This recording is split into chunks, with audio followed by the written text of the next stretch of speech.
What's going on, everyone? My name is Christian. This is my YouTube channel. We talk about Bitcoin, cryptocurrency, technology, and all the cool stuff. This is going to be part 2 to my series where we talk about what the hell is Bitcoin. Our objective here is to just basically talk about Bitcoin, really simplify all of the value aspects behind it, how it works, all that good stuff. Today I wanted to talk to you guys about mining.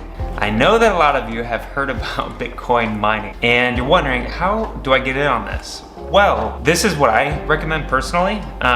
So you have a few different pickaxes that I'd really recommend. If you want the one with the best grip, you're gonna want to go with the Heumann Pickmatic. Really good pickaxe for like a pretty good price. It's only 32 bucks. If you want something that's more custom, however, go with the Trooper 31614 Pickmatic. Pretty awesome. I think the one that you're gonna get the most Bitcoin out of is actually gonna be one of the cheapest ones though. A lot of people don't really know this, but if you get the one that's best for digging, you want the Fit Tool Forged Adze Pick. Find a Bitcoin mine and then you just start hacking away and going for it. Of course, I am just joking, and I want to actually get into real Bitcoin mining with you guys. Also talk a little bit about the blockchain today. But as far as Bitcoin mining, what is it actually? And being serious this time, it's the reward system that is built into the Bitcoin network to incentivize people to contribute to actually maintaining the Bitcoin network itself. Right? Because any computer in the world can actually jump on and support the Bitcoin network. However, it's a matter of understanding what is the incentive behind doing that, and is it really worth it for you to be doing that at home? If you live in San Diego, where electricity is incredibly expensive, I think it's the most expensive in the entire country, not really worth it for you to just run your computer 24/7 and do a Bitcoin miner. Not a great return. You'll see a lot of people that will take these Bitcoin mining like server farms, and they will do it next to areas where there's really cheap electricity. In the last video I discussed how there will only ever be 21 million Bitcoin ever available. That's it, 21. And right now there's 18.6 million Bitcoin that is currently circulating out in the marketplace, being traded amongst people, some of it being lost on hard drives like I was talking about before. What is going on with the other 2.4 million? Well, that is what Bitcoin miners are currently mining for. As they continue to contribute to running the Bitcoin network, that is the available amount left of the reward pool by helping to facilitate transactions. So what exactly does that mean? What does it entail? Well, to help conceptualize this a little bit better, I think it might be better to explain it this way. So let's just say you are a Bitcoin transaction. You're waiting at a train stop right now. And you're waiting there with a bunch of other people or transactions as well, waiting for the train to come along. That waiting area is what we would call a mempool. It's where all of these transactions are currently sitting and waiting to be confirmed by Bitcoin miners, or you could call them ticket checkers if you want to be able to get onto the train itself. Also, the train, or the block, will require you to pay a fee in order to get on. And just think of that like your ticket, right? The more that you pay for this ticket, the higher priority you have to get put onto that train. So you get to decide, right? So you could go ahead and pay a lesser fee, sit around and wait. It's not that big of a deal to you.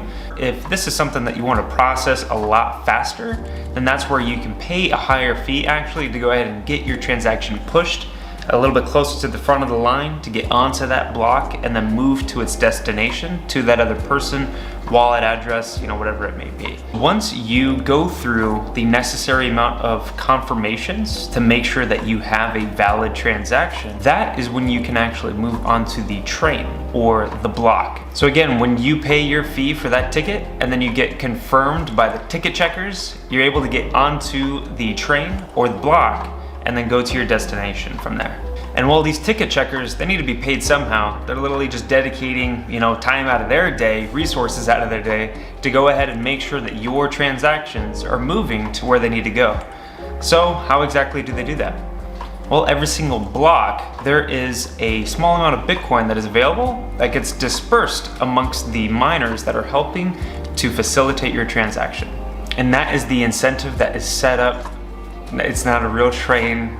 You don't need a pickaxe, all that stuff, but I wanted to help you guys sort of conceptualize a little bit better from beginning to end, how does that transaction really move along, and how are Bitcoin miners even involved in the process? So I hope that gives you guys a better understanding. One of the other things that I mentioned in my last video a little bit was the blockchain. I didn't go into too much detail. I wanted to take a little bit of this video to go ahead and provide some detail and context around that so that you guys can have a better understanding as to the fundamental technology for which Bitcoin is actually built upon. So when you're first looking into the blockchain, it can be kind of complicated, look overwhelming, but fundamentally it's actually pretty simple. The blockchain is actually a database. It's very similar to like your Google Drive, your iCloud, something like that. However, it's just different in the way that it's actually storing that information. Things like iCloud or Google Drive, those are centralized servers and they're held in one area and they're managed by one entity. However, with Bitcoin, that is decentralized. Like I was saying before with mining, anyone around the world, turn on a computer, you can help to facilitate transactions and maintain the Bitcoin network. So what information is being stored exactly? Well, that's what's known as the distributed public ledger. And this is a system sort of set in place. It is a ledger that shows every single transaction that has ever occurred on the blockchain.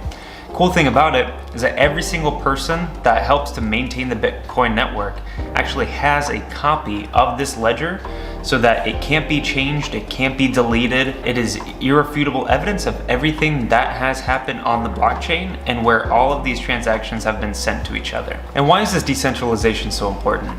Well, it's one of the things that a lot of Bitcoin maximalists and even people like myself really love about Bitcoin is that it is not centralized in power to one particular entity, government, any one person, anything like that, right?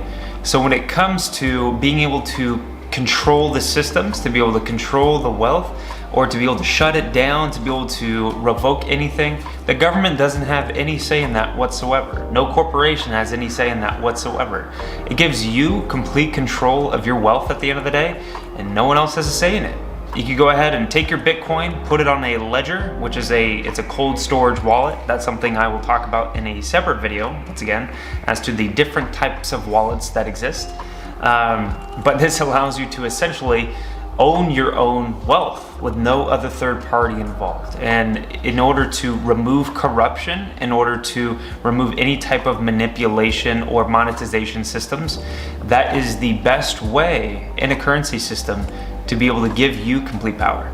Well guys, that is all that I have for you today. Thank you for tuning in, watching my video. I hope that you got some value out of it. If you guys could go ahead and just comment, like, subscribe, hit the little bell, tell everyone, tell your friends, Christian Morrison, he's so awesome. But I hope to see you guys next time. I'm gonna continue to make videos. And for whatever it is that you would love to learn about Bitcoin, love to learn about cryptocurrency, go ahead and comment down below.